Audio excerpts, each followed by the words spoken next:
Good morning. चला 1 मिनिटात आपण सुंदर अशा घराची सफर करणार आहोत. हे घर खूप खास आहे. का माहिती? कारण हे घर आहे माझ्या नेव्ही रिटायर्ड काकांचं.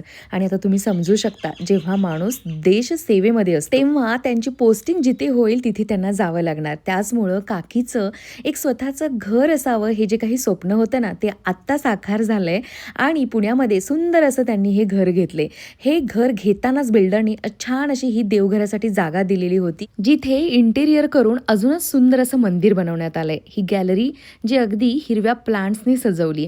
तुम्ही बघू शकता की घरामध्ये इटालियन मार्बल आहे लिटरली. गावाला ज्या पद्धतीनं बंगला बांधताना स्लॅबची हाईट ठेवली जाते ना, त्याच पद्धतीने या फ्लॅटची हाईट आहे. म्हणजेच लिटरली नॉर्मल फ्लॅटपेक्षा यांच्या घराची हाईट जास्त आहे. चौकटी अगदी उंच उंच आहे. ही आहे एक स्पेसियस बेडरूम आणि यानंतर याच्याच बेडरूमच्या आतमध्ये आहे एक छोटीशी स्टडी रूम, जी अगदी बऱ्यापैकी स्पेसियस आहे. हा स्टडी कॉर्नर आणि इथेच बाजूलाच माझ्या काकीनं जे गुरुचरित्र पारायण ती सध्या करते त्याची छान अशी मांडणी केलेली आहे.